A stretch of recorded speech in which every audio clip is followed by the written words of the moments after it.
저는 이 질문하는 걸 참 좋아해요.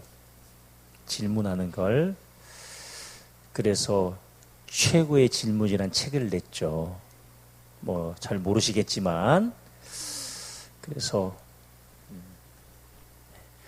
최고의 질문이란 책을 냈는데 벌써 그 책 제목을 받아 적으시는 분들이 계세요. 이분들 가정만 복을 받아요. 늦게라도 적으신 분들도 복을 받아요. 왠지 아세요?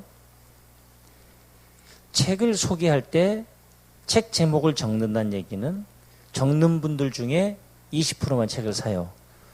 책 제목을 적는다고 다 사는 건 아니에요. 예, 그 책을 제목을 적는 분 중에 20%만 사고 그 책을 10명이 샀다면, 그러니까 적는 분 중에 10명이 적었다면 2명만 사요. 그리고 적은 2명 중에 또 20%만 그 책을 제대로 읽어요. 그리고 또 그 20%만 복을 받아요. 그러니까 복 받는다는 게 결코 쉽지 않아요. 질문을 할게요. 사업을 잘하는 사람과 못하는 사람의 차이를 아시는 분?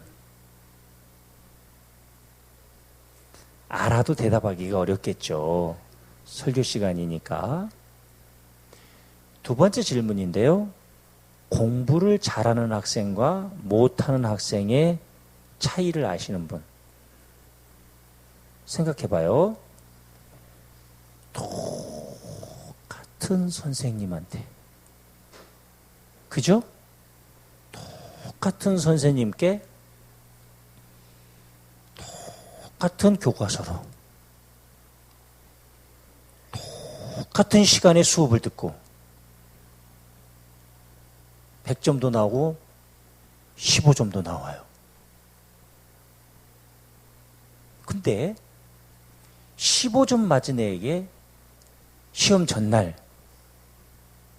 너 시험 공부 다 했냐? 그럼 다 했다 그래요.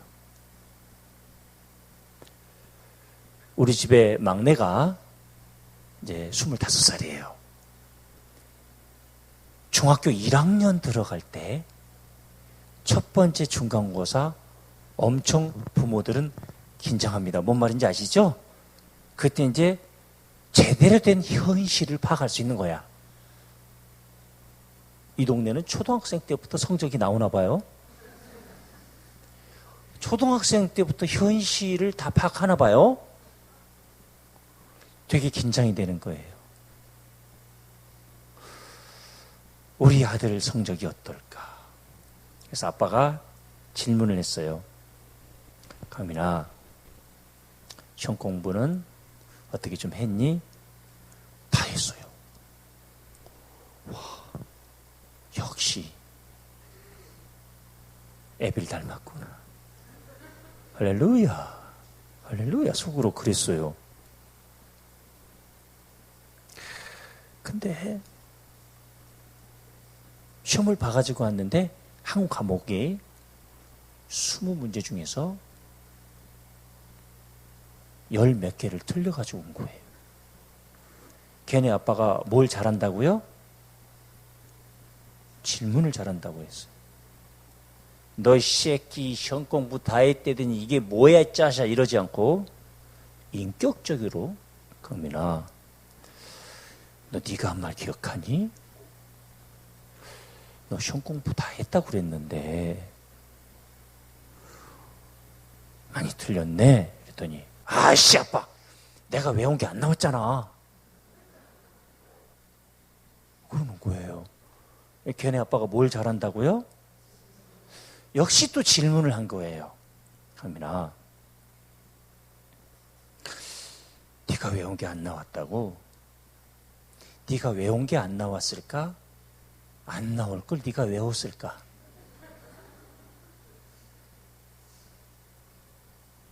생각 좀 하고 사세요. 질문 좀 하고 사세요. 네, 아니요, 답을 들을 수 있는 질문은 질문이 아니에요. 나쁜 질문이에요. 좋은 질문이 있고요. 연결 질문이 있고요. 확인 질문이 있고요. 심화 질문이 있고요. 행동 질문이 있고요. 다 제가 만든 말이에요.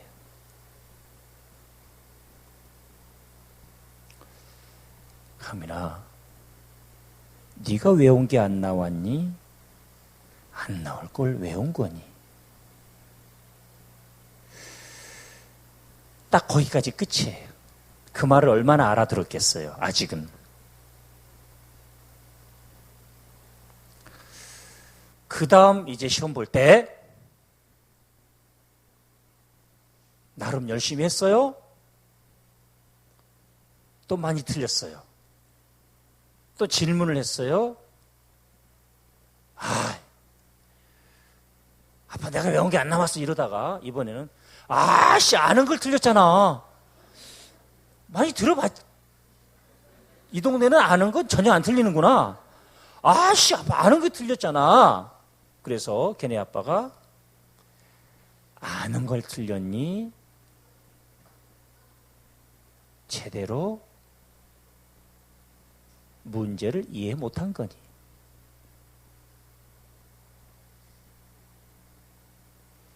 오늘도요, 사업하면서 경기가 안 좋다. 저는 지금 로고스 교회를 일산에서 개척해가지고 섬긴 지 23년째 돼가는데요.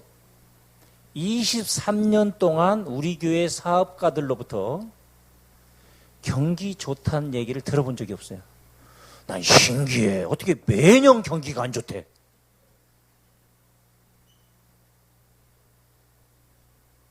네? 다시요. 사업을 잘하는 사람과 못하는 사람의 차이가 뭐던가요? 동네 식당과 프랜차이즈, 동네 찌개집이 갈 때마다 맛이 달라. 간이 달라. 왜냐면은 소금을 조금 넣으니까. 근데 조금이 느낌에 따라 달라. 제대로 된 회사들은요, 소금의 염도까지 체크하고 밀리그램까지 체크를 합니다. 다시 말씀드리자면 디테일해요. 아마 목사님께서 101가지 삶의 디테일도 소개를 하신 것으로 알고 있는데 뭔 소린가 이게. 동네 식당은 두루뭉술해요. 디테일한 것과 깐깐한 건 달라요. 깐깐한 건 중학교 3학년들 말로 얘기하자면 지라 같은 거고, 디테일은 프로예요. 자, 공부를 잘한 학생과 못한 학생의 차이가 뭐라고요? 뭐가 중요한지를 몰라요. 선생님이, 공부를 잘한 학생들은요, 선생님이 수업을 하면서 이건 시험에 내시겠다는 걸 알아요. 예. 이건 내겠다. 오늘 배운 것 중에 한 문제를 낸다면 이걸 내겠다. 그리고 제일 중요한 거에다 별표를 딱 쳐놓는다거나 트리플 A를 매겨놓는다거나. 근데 공부 못한 인간들은 중간고사 범위가 1페이지부터 50페이지다. 역사가. 그러면 1페이지부터 공부를 해요. 아니죠. 시험에 나올 만한 빈도수, 중요도부터 외우는 거예요. 그래서 시험 문제가 이 20문제가 나오면 적어도 40개 문제를 예제를 뽑고, 그리고 그 중에서 자기 나름대로 빈도수를 매겨서 1번부터 40번까지를 매기고, 이 엄청난 밤입니다. 할렐루야. 그리고 1번부터 외우다가 못 외우면 18개까지 외워도 그 중에서 80%가 나와요. 근데 멍청한 인간들은 1페이지부터 50페이지까지 외우다가 시험 마지막 날 되면 항상 뭐가 부족해요? 그렇지. 시간이 부족해가지고 몇 과목은 마지막 과목은 놓치고, 공부를 잘하는 아이들은 시간이 몰릴 걸 알아서 미리 다른 사람 스타트, 시험 준비하는 것보다 몇 개월을 먼저 하냐면 수업 첫날부터 시험 준비를 해요. 우리의 신앙생활은 창조부터 시작하는 게 아닙니다. 종말론에서부터 시작해야 돼요. 할렐루야. 공부를 잘하는 사람은 수업 시작하는 날 시험을 시작해봐요. 이게 종말론 신앙이에요. 맨날 시험 나오면 후회하는 거예요. 시험을 땡겨야죠. 주님 앞에 서는 날. 그래서 마지막 날 분명히 시간이 부족할 걸 알고 마지막 날 3과목 정도 보면 준비를 더 타이트하게 해놔요. 준비를.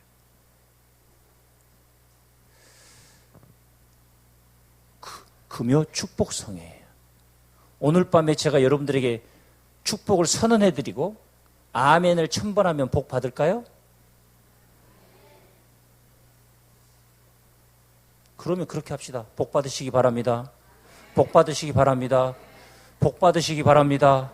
복 받으시기 바랍니다. 난 그렇게 해가지고 받은 것을 본 적이 없어. 우리 교회는. 답이 있고 길이 있어요. 고기도 먹어본 사람이 먹고 심는 대로 거두고, 오늘 본문 보면 너희는 먼저 그의 나라와 그의 의를 구하라. 그리하면 이 모든 것을 너희에게 더하시리라. 근데 우리는 이 모든 것을 먼저 구해요.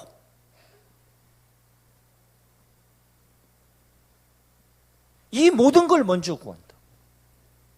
내가 구하고 싶은 걸 먼저 구해요. 내가 원하는 걸 먼저 구해요.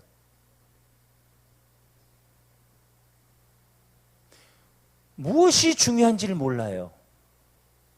예수님이 무엇을 중요하게 여기시는지를 몰라요.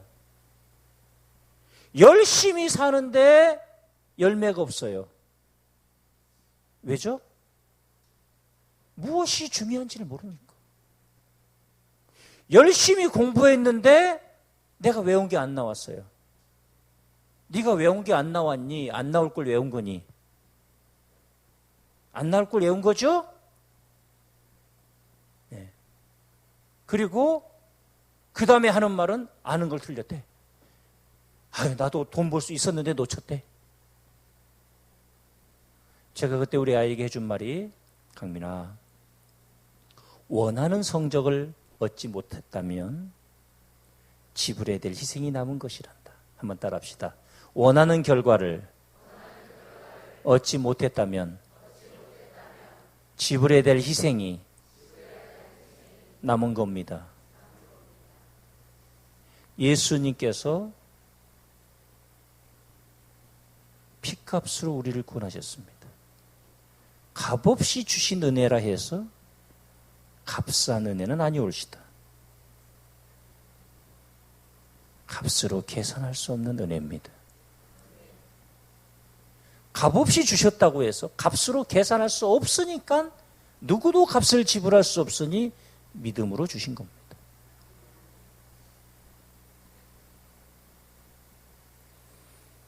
예수님도 죽으시고 부활하심으로 우리를 구원하셨는데 우리 신앙생활이 말이에요. 그래서 우리 아이에게 원하는 결과를 얻지 못했다면 지불해야 될 희생이 남은 것이다. 네가 이 말의 의미를 깨닫는 날, 이 문장을 인정하는 날, 네 인생은 한번 달라질 게야. 얘기를 했습니다. 너희는 먼저 그의 나라와 그의 의를 구하라. 그리하면 이 모든 것을 너희에게 더하시리라. 기도를 10년을 해도 잘못 기도하면 별 효과가 없습니다. 여기 테니스 해보신 분들, 저는 테니스를 한 20년 쳤는데요. 가난할 때 테니스를 쳐가지고 어느 수준만 늘고 안 늘어요. 예. 잘못 배우면 뜯어 고치기도 어려워요. 기도도 잘못 배우고 하나님도 말씀에 계시하신 하나님이 아닌 내가 체험한 하나님 안에 갇혀 있고 하나님의 위대하신 능력을 내 이성의 한계와 계산의 한계 속에 제한하고 하나님이 어떻게 이런 사람을 쓰시겠어요? 너희는 먼저 그의 나라와 그의 의를 구하라. 저는 이 말씀을 매일 묵상해요. 오늘 내 삶의 우선순위가 뭔가? 로고스교회 담임 목사로서 내 삶의 우선순위가 뭔가? 여러분 잘 모르시겠습니다만 제가 극동방송의 생방송 진행자로 6년 반을 일했습니다. 행복한 저녁 즐거운 라디오, 사랑의 뜰은 대통령 서거 급히 편성되는 생방송 때는 안성훈 목사를 찾았습니다. 책도 많이 받고 순발력도 있고 딱 6년 반 사역하고 도망 나왔습니다. 박창훈 목사님을 소개해드리고 간간히 가는 건 괜찮은데 일주일에 한 번씩 생방이 픽스가 돼 있으니까 꼼짝달싹을 못하겠어요. 명동 기독실업인협회, 일산 기독실업인협회, 덕양 기독실업인협회, CBMC예요. 세 개를 지도해요. 근데 명동 기독실업인협회는 못 가겠다고 했더니 수요일날 새벽 기도 끝나면 우리 교회 앞에 한 회장님이 자기 기사를 보내서 차를 대고 명동에 있는 이비스 엠베서더 호텔까지 태워가서 설교하고 호텔 조천 먹고 그 다음에 사례비 받고 교회까지 태워다 주고 그것도 버렸어요. 끊임없이 내 삶의 우선순위가 무엇인가? 이걸 단순화 작업이라고 그래요. 봐봐. 동네 식당 가면 안 하는 게 없어. 근데 전문점 가면 하는 게 별로 없어. 몇 개 안 돼요. 저희 처형이 사업을 3번 실패하고 고깃집을 내겠다고 했을 때 제가 3일 동안 컨설팅을 해줬습니다. 첫째, 선교사의 마인드로 해야 된다. 그랬더니 처형이 제 아내 오빠가 우리 교회를 나오는데 목사님, 선교사의 마인드로 사업한다는 게 뭡니까? 그래서 내가 섭섭한 거다. 고객이 기분 좋고 내가 섭섭하면 된다. 세무사에게 물어봤어요. 마진율이 몇 %냐? 삼겹살집이 보통 30% 마진을 본대요. 3천만 원어치 정도 팔면 1,000만 원 정도 남는데요. 그러면 한 20% 정도로 마진율을 낮추면 매력이 있을까요? 있을까요? 있지요. 더 낮췄습니다.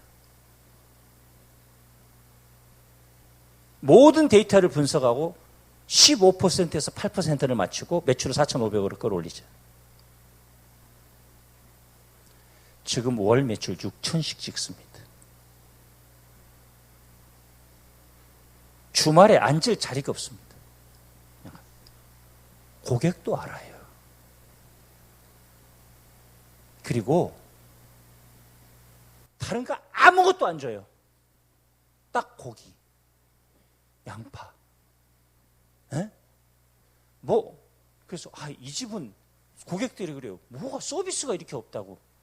그렇게 분명히 얘기할 거다. 샐러드도 없고 뭐도 없고. 그러면 이렇게 대답까지 가르쳐 줬어요. 우리 집은 고기가 서비스입니다. 싸니까.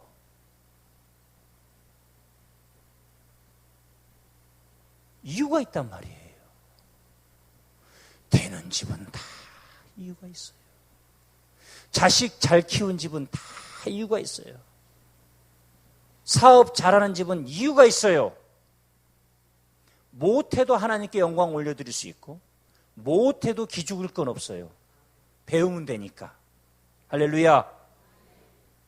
예.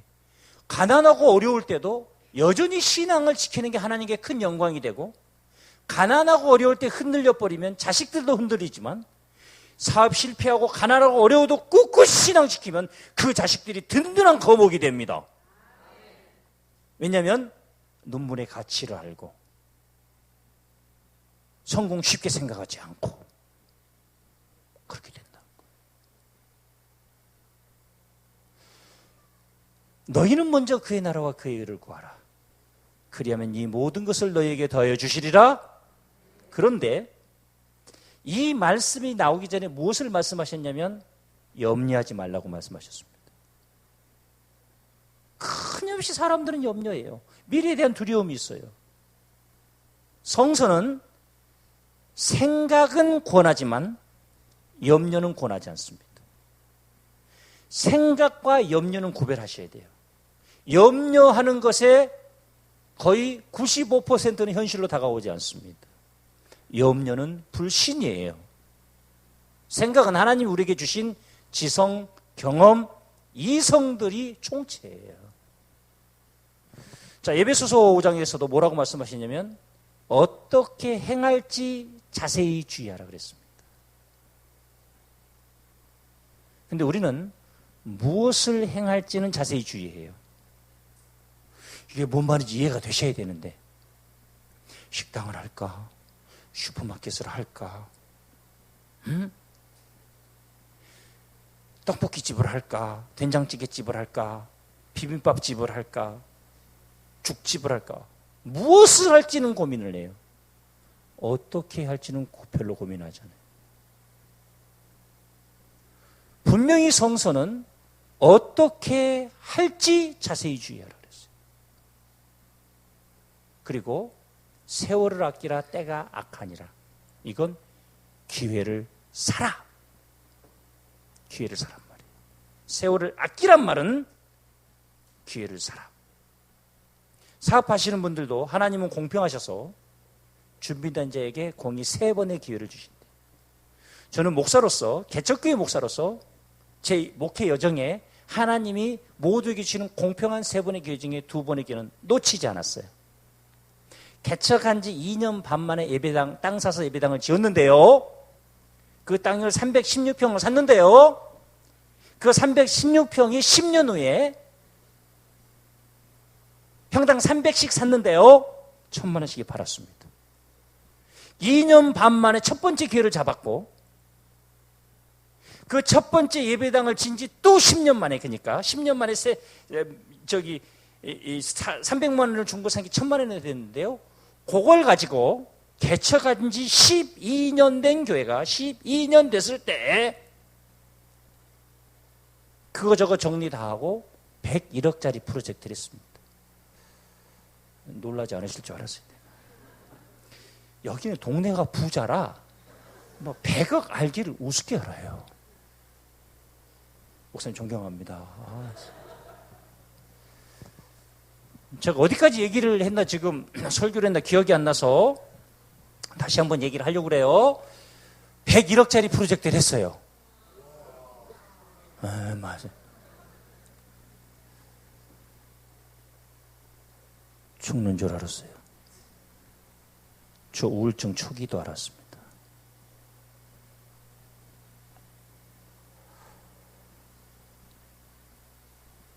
죽어버렸으면 좋겠다.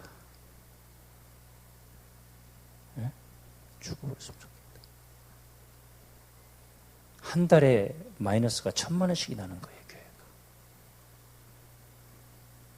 출석 신자 390명 정도 청장년만 데리고 65억 빚을 졌습니다. 지고 싶어진 게 아니라 성도님들이 함께 하자고 하는 사람만 있었을까요? 있었을까요? 반대한 사람도 있지요. 그러나 성령께서 인도하시니 순종했는데 저는 성도님들이 그렇게 헌금을 안 하실지도 몰랐고, 뭐 특별히 기대하지도 않았지만,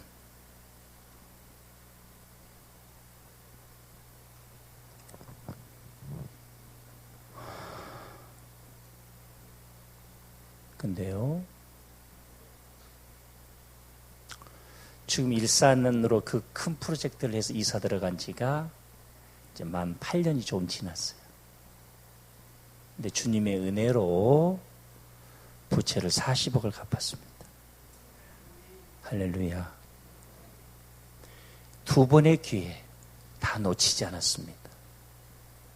한 번의 기회를 더 하나님이 주실 것을 사모하고 있고 기다리고 있습니다. 그 사인이 이미 오고 있습니다. 2년 남았습니다. 2년 안에 어떤 일을 저지를지 아무도 모릅니다. 염려하지 마라. 생각은 해야 돼요. 근데 어떻게 생각을 해야 된다고요? 무엇을 할지를 생각하지 마시고 어떻게 할지 자세히 주의하라 그랬어요. 자세히 주의하란 말은 생각을 생각하란 말이에요. 이것은 계시의 말씀입니다. 생각을 생각하라. 자, 무엇을 할지 자세히 주의하고가 아니라 어떻게 할지를 자세히 주의하라고 하셨는데요. 예, 어떻게 할지를 자세히 주의하라고 하셨고, 세월을 아끼라는 말은 기회를 사라고 했고, 서양 속담에 기회는 뒷머리가 없다는 말이 있습니다. 지나가면 잡을 수 없다. 세네카는 행운은 준비가 기회를 만날 때 온다. 우리는 축복은 준비가 은혜를 만날 때 옵니다. 준비된 사람은 기회를 잡고 준비되지 않은 사람은 기회를 흘려보내고, 기회를 흘려보낸 사람 중에 준비하는 사람은 흘려보낸 기회를 통해 배우고, 기회를 흘려보내고 준비를 포기해버린 사람은 염려만 합니다. 후회만 합니다. 누구든지 실패할 수 있고, 누구든지 넘어질 수 있고, 누구든지 생각이 짧을 수 있고, 그렇습니다. 그러나 그것이 반복되게 하는 건 죄입니다.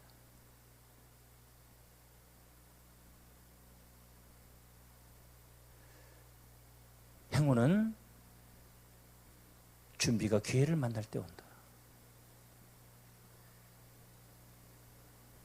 예수님은 뭐라고 말씀하셨죠? 기회를 사라. 사라는 거예요. 무슨 얘기예요? 잡으라는 거예요. 만들라는 거예요. 가만히 있는 사람에게는 어떤 일도 생기지 않아요.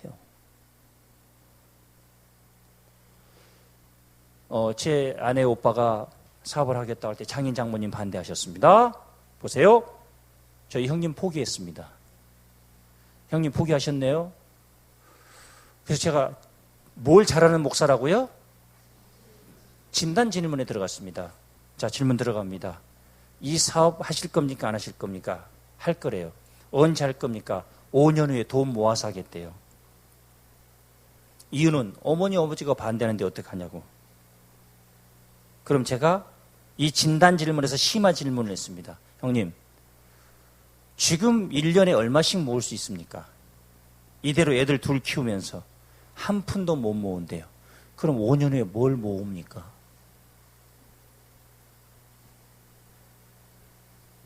5년 후에 할 거면 지금 하세요. 지금 안 할 거면 5년 후에도 하지 마세요. 아니, 어머니 아버지가 반대하는데 어떡하나? 그랬더니 저한테 그래서 제가 얘기했어요. 어머니 아버지가 반대하니? 강원도 분이거든요. 그러면 설득해야죠. 반대 없는 일이 어디 있습니까? 어떻게 설득하냐? 어머니, 아버님께 가장 영향력이 있는 분을 골라요. 이모가 됐든지 고모가 됐든지 작은아버지가 됐든지 그분을 찾아가서 좀 설득해달라고 하라고 그랬더니 목사님이 제일 영향력이 있대. 그래서 내가 설득했잖아요.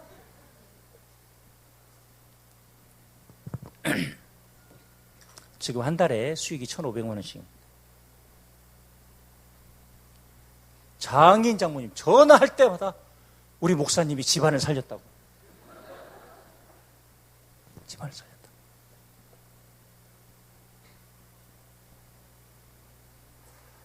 기회를 잡았죠.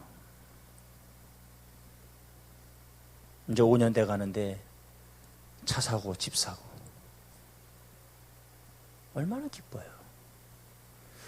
너희는 먼저 그의 나라와 그의 일을 구하라.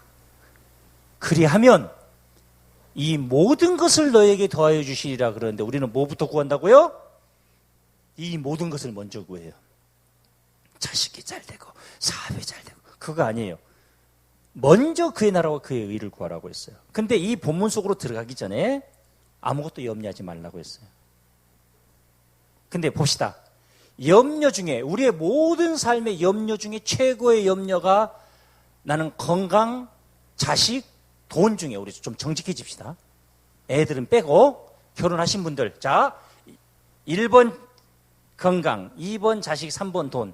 난 1번이 최고의 염려다. 한번 손 들어봐요. 됐고, 자식이 최고의 염려다. 손 들어봐요. 애지간히 속을 새기나 보네. 세 번째, 돈이 최고의 염려다. 정직한 거예요. 세 번째 손 드신 분들이 정직하고, 두 번째 손 드신 분들도 정직하고, 첫 번째 손 드신 분들도 정직하고. 그럼 다시 여쭤볼게요. 인류의 모든 전쟁의 제1 요인은 뭡니까? 경제전쟁입니다. 미국이 이라크를 친 것도 석유 때문입니다. 뭐 별 핑계 다 갖다 대지만 지금 중국하고 미국의 싸움도 경제전쟁입니다. 제가 트럼프 대통령에게 경고합니다. 당신 같은 방식으로 정치하면 미국은 영국 꼴 납니다. 종이호랑이 됩니다. 이민자도 받아들여야 됩니다. 우리나라도 이민자 받아들여야 됩니다. 할렐루야. 길거리에 있는 이주 노동자들에게 주님께 하듯이 하셔야 됩니다. 그분들이 우리가 하기 싫어하는 일들 다 해주시고 계시죠. 그 제조 현장에서 얼마나 고생하시는 분들인데 생각을 바꾸셔야 돼요.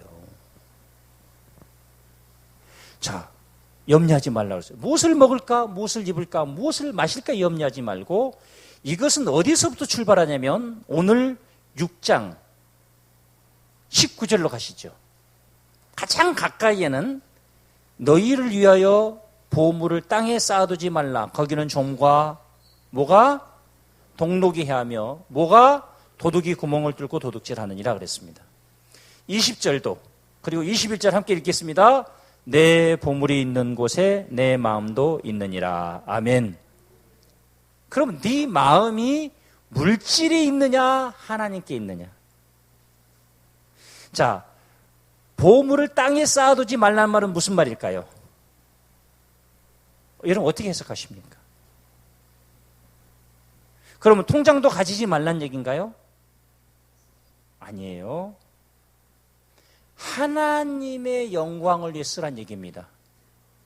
나를 위해도 쓰지만 자기 자신의 의식주를 위해서 쓰는 건 기본이에요. 그리고 이 의식주 문제가 해결이 된다면 순간순간마다 하늘에다 쌓아두라는 거예요. 하늘에다 쌓아두라는 거예요. 나누고 섬기고 베푸는데 하라는 거예요. 저는 목사로서 매일 이 시험을 받아요. 하늘에 쌓여야지. 하늘에 쌓여야지. 여기서부터 출발을 하고 있어요. 그러면 너희는 먼저 그의 나라와 그의 의를 구하라 라고 할 때 뭐죠? 물질관에서 하나님의 나라를 구하라는 얘기죠. 물질관에서. 오죽했으면 존 웨슬리가 지갑이 구원받아야 진정으로 구원받은 것이다. 혹시 여기까지 진도가 나오는데 약간 불편하신 분들은 마음속으로 이제 헌금 얘기로 들어가는구나. 회개하셔야 되고 복 받을 수가 없습니다. 저는 헌금 얘기를 하고 있는 것이 아니라 물질관을 얘기하고 있는 겁니다. 물질관을. 주변에 보십시다. 이기적인 사람이 복 받은 것을 보신 적이 있으신가요? 저는 없습니다. 엄마가 이기적이면 자식도 이기적이에요. 사람이 따르질 않아요. 사람이 따르지 않으면 아무도 무엇도 할 수 없어요. 저희 아들이 25살 1년을 대학교 2학년 때 휴학을 하고 벤처를 창업했습니다. 제가 벤처 창업할 때 주의 종의 아들에게 복을 내리시사 단번에 복을 받을지어다 할렐루야 이렇게 기도하지 않았습니다. 강민아 10번은 실패할 마음의 준비를 하거라. 아빠 재수없이 왜 그래요? 강민아 실패는 경험으로 실패란 단어를 세상 사람들이 실패했다고 해도 경험으로 읽으면 보물이 된다. 실패를 실패로 읽으면 찌질이가 된다. 실패했습니다. 어떻게까지 얘기했냐면 지네 학교를 다니고 있는 내 둘을 꼬드겨서 지가 지분을 가지고 둘 지분을 나누고 해서 했는데 1년 동안 한 건도 수익을 못 올렸습니다. 되게 좋아하시네요? 네, 한 건도 수익을 못 올리고 지들이 개발한 막 기술을 지네 학교 막 박사과정까지 마친 선배에게 찾아가서 선배가 이렇게 해달라고 했는데 이제 팔 수 있을까라고 가져갔는데 대판 깨지고 어떻게 돌아가서 걔들을 보겠어요? 지 혼자 했으면 괜찮은데 또 애들을 꼬드겨서 둘이나 데리고 나왔잖아. 수업 잘하고 있는 놈들을. 그래서 혼자서 햄버거를 한 입 다 깨무는데 눈물이 핑 돌들의 스토리. 스토리가 만들어지는 중이에요. 그러면서 우리 아빠가 이런 개척을 2번이나 했겠구나. 아빠가 보고플 때 아빠 사진 꺼내놓고 아빠 얼굴 보고 나면 너무 엄마가 보고플 때죠. 우리 아들은 아빠만 보고 싶어 합니다. 아빠하고만 얘기합니다. 그리고 복학을 해서 이번엔 법인을 세웠어요. 출자까지 해서 또 망했습니다. 솔직히 얘기하면 3번 망했습니다. 그리고 1년을 더 다니고 휴학을 했어요. 병역 특례를 합니다. 병역 특례 설명 안 드려도 아시죠? 첫 번째 회사 들어갔습니다. 감사하게도 연봉 3,500. 괜찮죠? 대학교 3학년 공부 마치고 연봉 3,500이니까. 그리고 6개월 만에 스카우트 제안을 받아서 블록체인 기술 연구소로 가려고 할 때 이 회사에서 잡으려고 연봉을 1,000만 원 더 준다고 했습니다. 할렐루야. 그리고 여기는 3,500. 그런데 이놈이 저는 돈의 문제가 아닌 4차 산업혁명의 핵심 기술인 블록체인을 연구하고 싶어서 갑니다. 그 오너에게 인사 잘하고 오너가 놀랬을까요? 놀랬을까요? 참 희한한 놈이다. 연봉 진짜 돈 때문에 가는 게 아니라 지금 제시한 연봉 여기는 또 지분까지 준다고 했어요. 그래 갔어요. 여기서 6개월 일했는데 이쪽 회사에서 첫 번째 회사에서요. 보입시다. 스카우트 제안이 다시 들어왔어요. 이번에 그 회사가 200억 정도 투자를 받았고 투자자들이 지금 인공지능 개발 연구하는 쪽에서 블록체인까지 섞어달라고 했고 그렇다면 누구를 데려올 거냐? 저희 아들에 대한 섭외가 인사 담당자가 왔어요.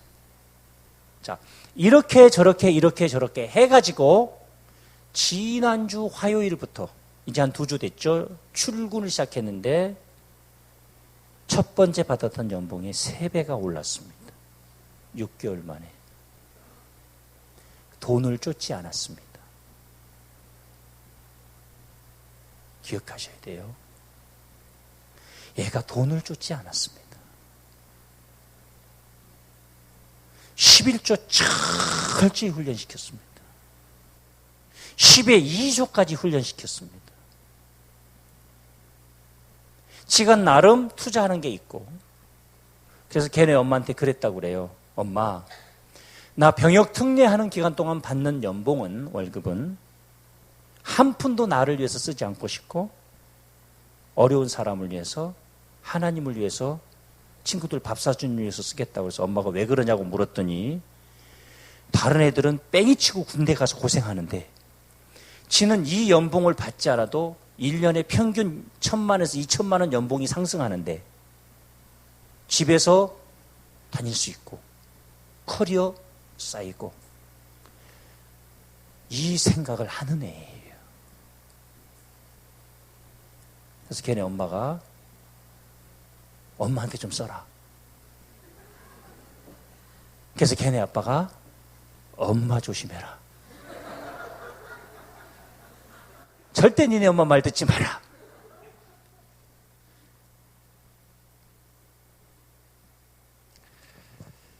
제 아내가 장모님이 입다 주신 밍크 코트도 못 입더라고요.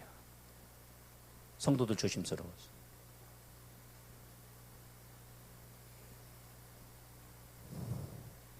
그게 목회자의 아내입니다. 가짜가 진주를 해도 전부 진짜로 보여. 이뻐. 이쁜 게 죄지 어떡하겠어. 우리 교단에서 박창흥 목사님 사모님하고 제 아내가 제일 예쁘다고 소문이 났어요. 아니, 제 아내가 장모님이 입다가 물론 가다가 구가다야.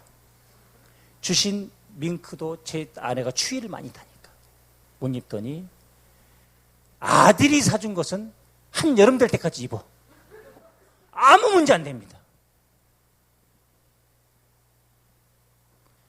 끊임없이 저희 아이에게 아버지로서 가르친 건 물질의 우선순위, 시간의 우선순위, 관계의 우선순위. 할렐루야. 이거 가르친 거예요. 첫 번째 단추를 잘못 깨면 모든 단추를 다 채우고 나서 깨닫게 되고 풀고 처음부터 다시 채워야 됩니다. 인생 더러워집니다, 진짜. 이거 푸는 동안 토해내야 되고 가족 고생시키고 처음부터 세뱃돈 받은 건 50%씩 떼서 No working, no money. 일하지 않은 건 네 돈이 아니다.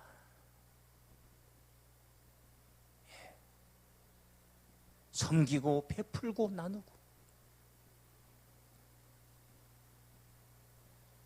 그 25살짜리 애가 전사님 교회 가서 소문내지 마세요. 간증하는 겁니다.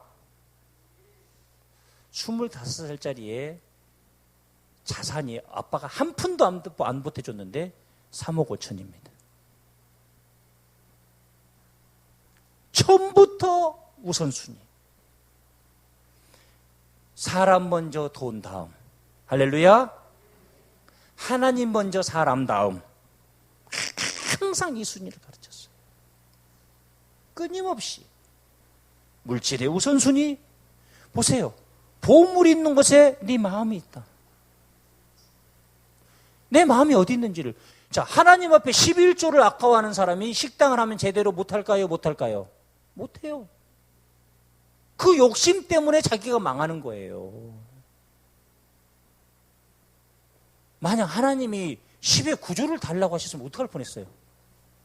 따라합시다. 주님, 11조만 달라 하시니 감사하옵나이다.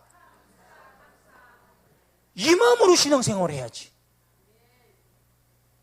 그래야 사람도 따르고. 제가 이번 주일날 저녁에 아들과 일산 호수공원을 1시간 넘게 걸으면서 얘기를 쭉 했어요. 질문을 또 했죠. 강민아, 야, 첫 번째 회사가 네가 그 회사를 떠났는데 자존심도 상하지 않았을까? 어찌해서 너에게 다시 제안이 들어왔을까? 그때 하는 말이, 아빠, 내 이름이 안강민 씨를 좀 데려오는 게 어떻겠냐? 라는 말이 사장 입에서 나오는 순간 모든 직원들이 연구를 하고 있다가 개발하고 있다가 안강민 씨요? 그런 거예요. 그 어린애가 관계의 우선순위. 밥도 잘 사고 어린 게. 회사에서 제일 어렸죠.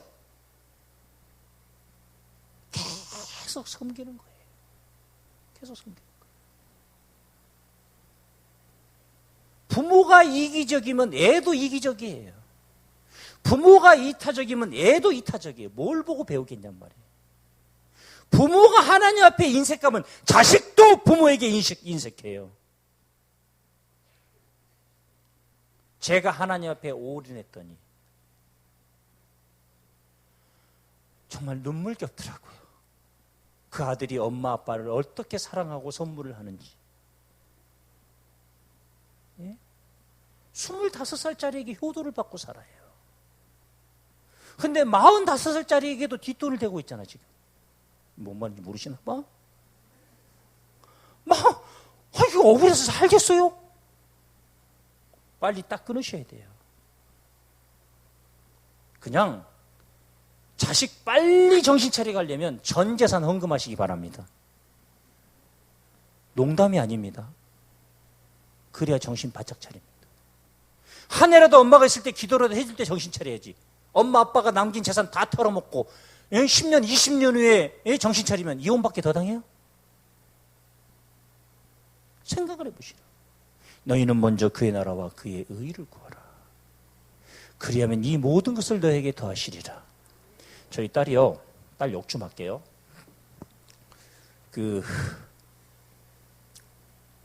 고등학교 1학년 1학기 때, 예? 고등학교 1학년 1학기 때 431명인가 중에서 수학을 전교 308등을 했어요. 와, 또 안 놀라시는 거 보니까 거의 비슷한가 봐, 수준이. 비슷해요? 굉장히 위로를 받는구나. 애가요, 전교 308등을 한 거예요.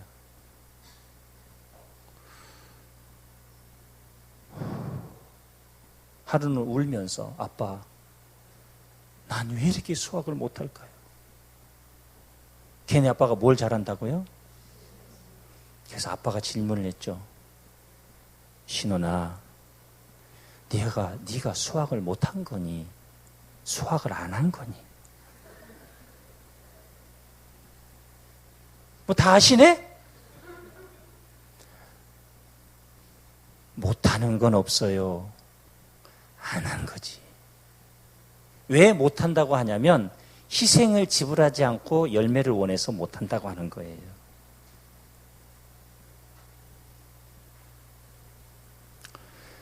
진짜 창피하더라고요.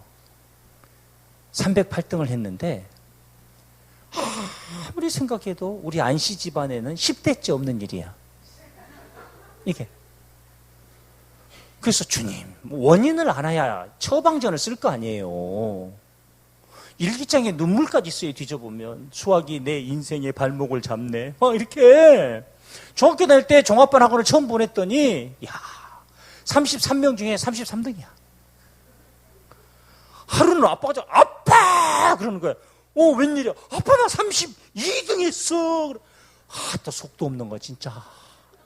그래. 또 어떻게 그럴 때 막, 야, 어떻게 32, 야, 한 명 제끼는 게 얼마나 어려운데 어떻게 된 거냐? 그랬더니, 아빠, 한 명이 나가고 한 명이 들어왔대. 이제 무슨 말인지 이해했지? 야, 그 한 명은 어떻게 되느냐? 독일에서 6년 살다 오네래, 나. 우리 집이 그래요. 우리 집은 성적이 1등만 올라가도 막 천국이 열린 것처럼 환영을 해줘. 왜냐면 본 적이 없으니까 그런 걸. 그래서, 도대체 제가 누굴 닮았나 막 기도를 했더니요. 성령께서 이름을 하나 주시는 거예요. 원인을 알아야 처방전을 쓸 거 아니에요. 근데 이게 미국 사람 이름이 나오는 거예요. 아니, 한국 사람 이름이 나와야 될 거 아니에요. 도대체 주님, 제가 누굴 닮았고 어디서부터 손을 봐야 됩니까, 수학을? 그랬더니 감동 속에, 성령의 감동 속에 귀로 들리는 게 아니라 마음속으로 누굴 닮았는지 모르겠냐? 미국 사람 닮았다. GM이. 이 미국 이름 중에 지미, 타미, GM이. 애들은 또 GM이 의미를 몰라요.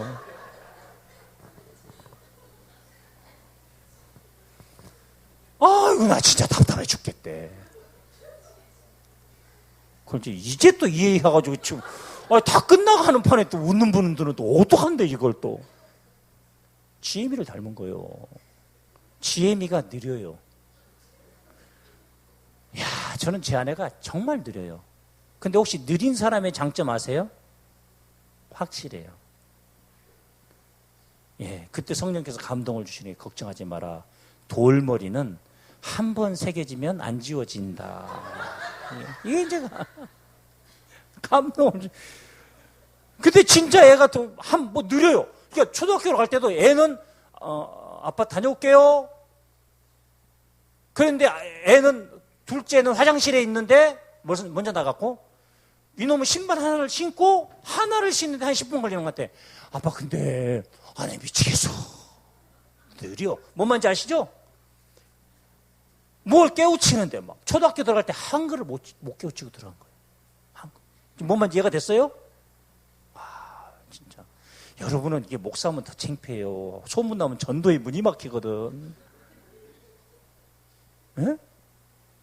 그러니까 제가 얘를 낳을 때 하나님께서 하나는 공부를 잘한 애를 하나는 공부를 못한 애를 주시라고 기도했잖아요. 왜냐면은 둘 다 공부를 잘하면 간증하기가 어려워요. 에이, 목사님 애들 공부 잘하니 잘난 척하네 자랑하네. 좀 붕해죠? 주일 예배 아니죠? 네. 조금 터프하게 해도 돼요? 네, 이 지랄을 한다? 나 미치겠어. 그래서 둘 다 공부를 잘하면 목사가 이게 간증 자녀 교육에 대한 목사의 설교는 제1 자료가 자기가 경험한 거거든요. 그래서 참 조심스러워. 둘 다 공부를 잘하면 간증하기 어려워요. 왜 하나는 공부를 잘하고 하나는 공부 못한 애는 공부 외에 다른 특별한 지능이 있는 걸 파악해서 아주 멋있게 키워서 하나님께 영광을 올려드리려고. 근데 왜 그러면 둘 다 공부를 못하면 안 되냐면 둘 다 공부를 못하면요 어떤 사람도 애들을 데리고 안수기도를 받으러 안 와요. 목사가 안수하면 애들이 다 돌머리가 될까봐 이게 안 와. 그래서 목회에도 심각한 위기가 생기는 거야. 근데 이제 그대로 막내는 좀 스피드했어요. 막 하나를 가르치면 10개를. 큰 애는 이 문제가 생긴 거네요. 아빠 내가 왜 이렇게 수학을 못하지? 그래서 신은아 수학을 못한 거니 안 한 거니? 너는 가난한 개척교회 목사의 딸로 태어나서 한글도 못 깨우치고 들어갔고 그 방문 학습지 선생님 그거 한 번도 못했고 유치원 다니다가 난 유치원이 돈이 그렇게 많이 들어간지 모르고 보냈다가 때려치고 어린이집으로 갔다가 어린이집이 돈이 그렇게 많이 들어간지 몰랐다 미술학원으로 옮겼고 그리고 미술학원 학원비도 3개월이 밀렸고 그 미술학원 원장이 우리 교회를 나오는데 아내가 쪽팔려 죽겠다고 그리고 저보고 처자식 빚 빨아먹고 목회하라고. 난 죽어야 돼. 차라리 신부가 되지 뭐하러 결혼해가지고 그러냐고. 내가 이런 핍박과 여러분 보세요. 저 진짜 불쌍한 목사예요. 아무리 화가 나도 그렇지 저 자식 빗바람 먹고 먹게 하라고. 차라리 신부가 되지 그러냐고. 들어봤어요? 천사하고 사시는 줄 알아요. 그러니까 그 애가 그렇게 되니까 제 아내가 얼마나 창피해요. 그래서 고등학교 2학년 여름방학 때 신우나 과외 선생님 좀 붙여줄게. 그랬더니 혼자 해보겠대요. 왜 혼자 한다고 했을까요? 응? 돈 때문에. 엄마 아빠 가난한 거 아니까. 그래서 이렇게 얘기했어요. 신우나, 우리 교회 수학 잘하는 분한테 물어봤더니 네 성적은 수학 과외를 받아도 어렵다는데 어떻게 혼자 하겠다 그러니? 응? 어떻게 혼자 하겠다 그러니? 그리고 과외 선생님을 섭외했어요.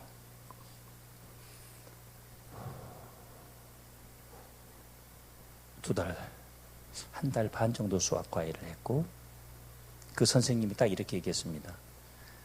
자기가 수많은 학생들을 가르쳐 봤지만 이런 애는 처음 봤다 그랬어요. 왜냐하면 돈이 아까워서. 지가 드립다 풀어놓고 모르는 것만 물어봐. 선생님이 풀어주는 게 아까운 거예요. 돈이. 가난한 개척교회 목사의 큰 딸로 커가지고.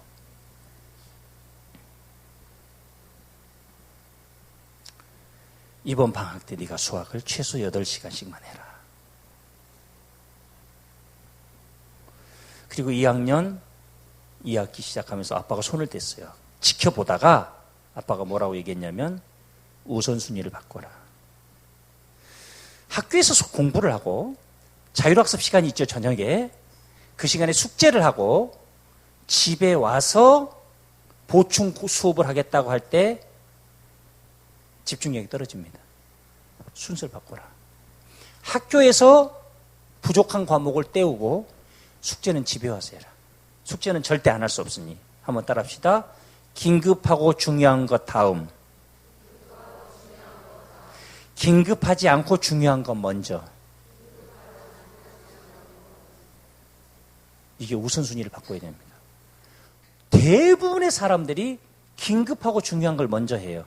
안 하면 큰일 나니까. 목사님들에겐 주일 설교 준비, 새벽 기도, 병원 신방, 장례식, 이건 긴급하고 다 중요한 일입니다. 근데 운동, 독서, 취미생활 이런 건 안 한다고 성도들이 뭐라 그러지를 않아요. 근데 운동, 독서, 취미로 자기 정서를 가꾼 사람만이 하나님께서 쓰세요. 우선순위. 순서를 바꾸라 그랬어요. 이것을 전문적인 용어로 패러다임 시프트라고 해요. 신앙생활 하면서 우리가 순서 바꿔야 돼요. 기도도 순서를 바꿔야 돼요.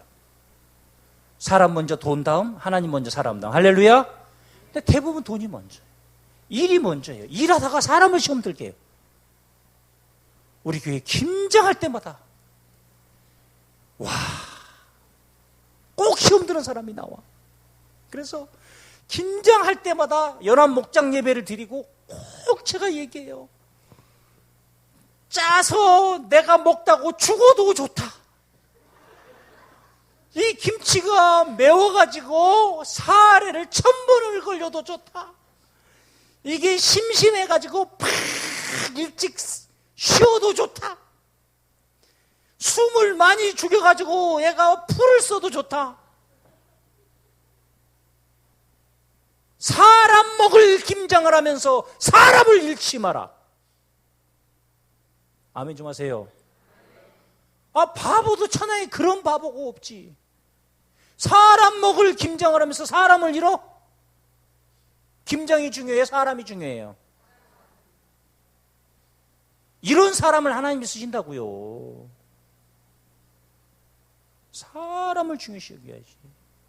이게 하나님의 방법이잖아요. 그래가지고 순서를 바꿨죠? 그리고 8시간 했죠? 2학년 2학기 중간고사를 보러 가는데 전날 저녁에 아이씨 이제 월요일부터 중간고사가 시작되는데 왜 하필 월요일 첫 번째 시험이 수학이냐 뭐 얘가 이래요. 트라우마 수준이에요 수학이. 지 수학 첫 번째 시험 죽 쓰면 다른 것도 다 죽 쓸 것 같대요. 염려가 쌓인 거죠. 안 되겠습니다. 저는 애들이요 학교에서 비가 와도요 우산 들고 집사람 보고 못 가게 했습니다. 인생에 예기치 않은 비 오는 날이 얼마나 많은데 지가 어떻게 해서든지 오는 걸 배워야 된다. 큰 놈은 쫄딱 맞고 오고요. 둘째 놈은 어떻게 해서든지 빌려 쓰고 와요. 담임 선생님 것까지 뺏어가지고 와요. 그러나 희갈 나서 귀 죽겠지. 큰 놈은 누구 닮았다고요?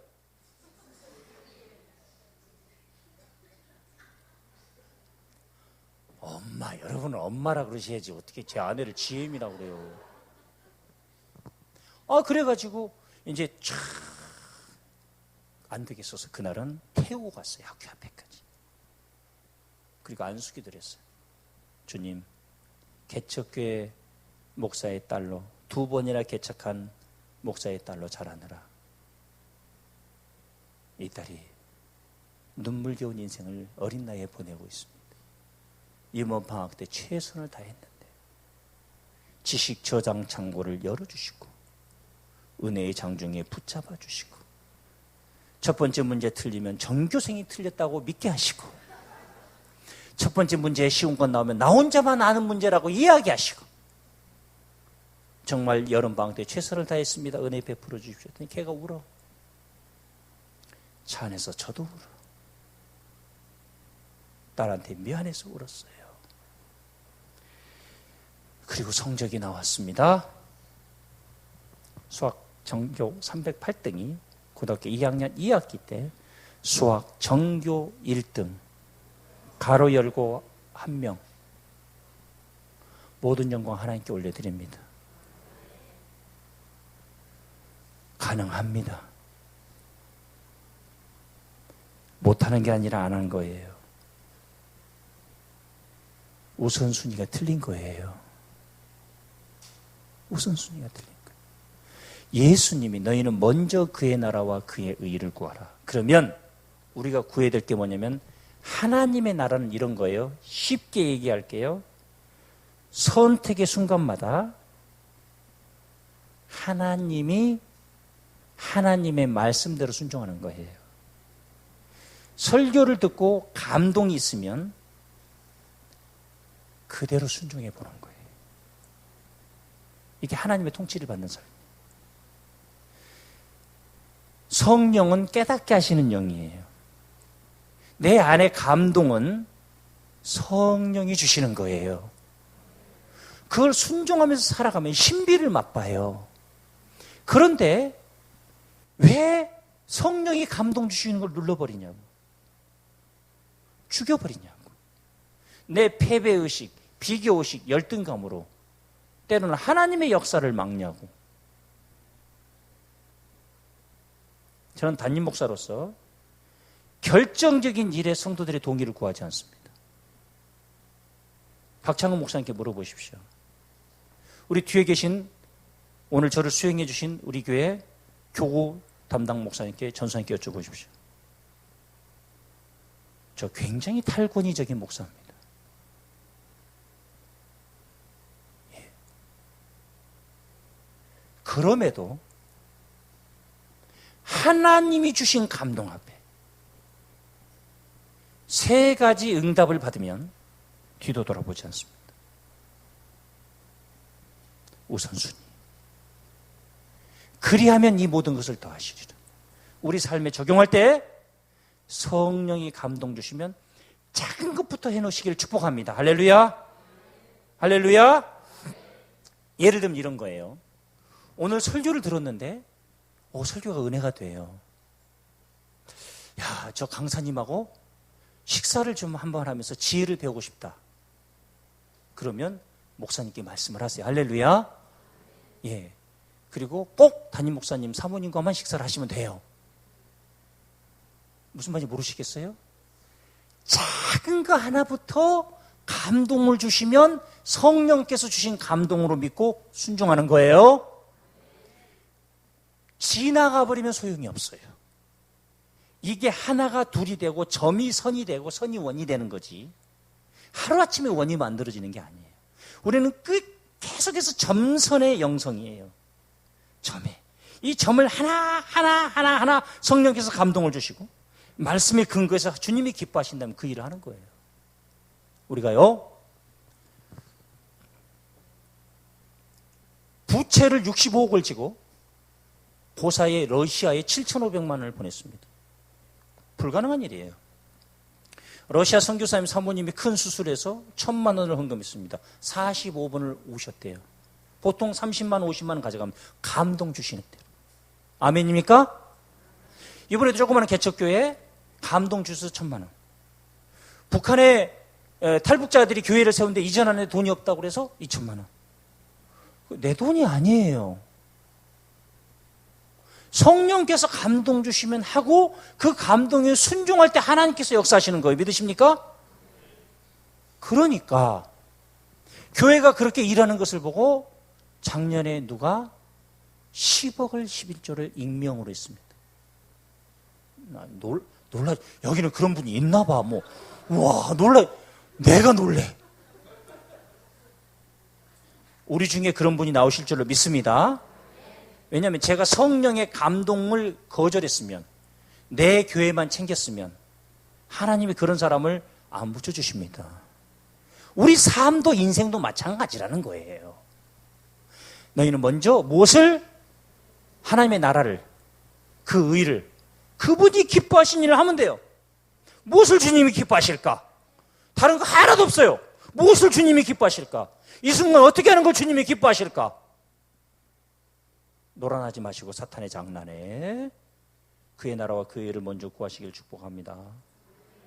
그러려면 어떻게? 하루하루 성령께서 감동 주시는 것에 순종하며 살아가면 그렇게 행복할 수가 없어요. 그런데 겁이 조금 나더라고. 생각해봐요. 이렇게 비친 채로 교회가 망하면 어떡하나. 겁이 날까요? 나는데 성령께서 뭐라고 말씀하시냐면,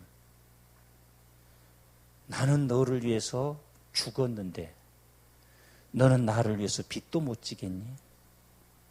세상에. 안 목사야, 내 목숨값이 65억이 안 되니? 나는 너를 위해서 죽었는데 너는 내 복음을 위해서 빚도 못 지겠니? 내가 너에게 이 예배당을 안기는데 그거 두려워서 뭐 하겠니? 그래요 주님. 그리고 내가 너한테 한마디 더 하자. 내가 언제 재림할지 네 아니?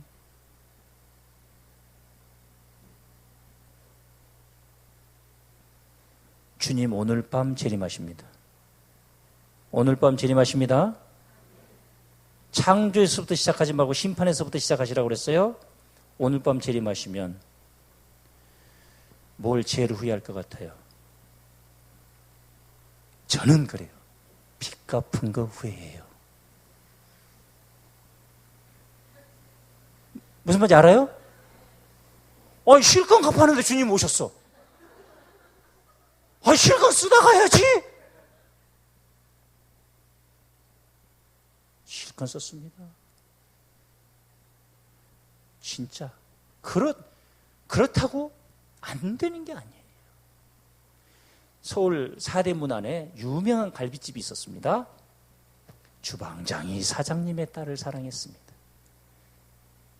사장님이 어디서 주방장 주제? 사장님, 내기가 아니라 사장님이 안 돼! 이 주방장이 열받아가지고 망에 처먹어라. 그리고 갈비탕에도 3점 넣어줘야 될 것 5점씩 넣어줘버리고 막. 그리고 막 갈비도 다른데 막 250g 달아야 되는데 막 280g 막 300g 달아줘버렸어.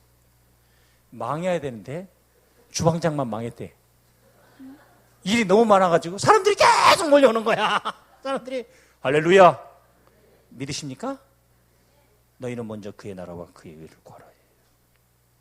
주님 재림하시면 뭘 후회하겠더라고? 빚 갚은 것만 후회하겠더라고. 그렇다고 여러분이 빚을 갚지 말라는 얘기가 아니에요. 예. 사람들이 저에게 별명을 붙여줬습니다. 주변에 있는 목사님들이 하도 참, 예, 저에게 빛의 사자. 저는 한 번 더 2, 3년 내로 한 100억 정도 빚지는 목회를 해보려고 합니다. 주님 언제 재림하실지 모르는데 100억 빚지고 차 된 날 주님 재림하시면 너무 좋을 것 같아요. 은행돈 100억을 꺼내 쓰고 휴거해버리는 거예요. 할렐루야. 뭐만 이해하셨죠? 자, 따라합시다. 은행돈도 주님 거다. 뭐게 배짱이 없어요. 은행돈도 주님 거다.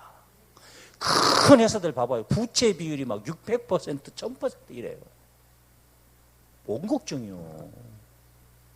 그러니까 그렇다고 여러분이 빚을 많이 지란 얘기가 아니라 많이 지란 얘기예요.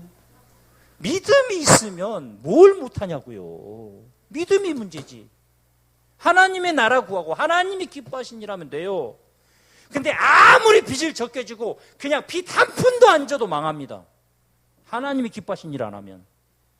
아무리 많이 져도 성령이 함께 하시고 하나님의 나라와 그 일을 먼저 구하면 됩니다. 아무리 사람이 단단하게 살아도 하나님이 함께하지 않으시고 먼저 그 나라와 그 일을 구하지 않고 자기 욕심대로 구하면 다 망합니다. 다 걷어가세요. 아시잖아요. 보셨잖아요. 주변에도 있잖아요. 이 말씀 꼭 붙들고 한 순간순간마다 하나님이 기뻐하시는 그 나라와 그 의를 구하는 일꾼들이 되시길 축복합니다. 우리 시간 함께 기도하실 텐데요. 말씀을 붙들고 주 이름 2번 부르고 이제 기도할 때 하나님 복을 주십시오. 자식이 잘 되게 주십시오가 아니라 내가 오늘까지 하나님의 나라와 그 일을 구하지 못한 거, 성령께서 감동 주시는데 넘겨버린 거 회개합시다. 회개합시다. 그리고 이제 삶의 순간마다 먼저 하나님이 기뻐하신 일이라면 목숨까지 내걸겠습니다. 주님, 나를 통해서 한 번뿐인 인생, 후회하지 않는 하나님의 삶을, 하나님의 영광을 구하는 삶을 살기 원합니다. 주 이름 2번 부르고 기도합시다.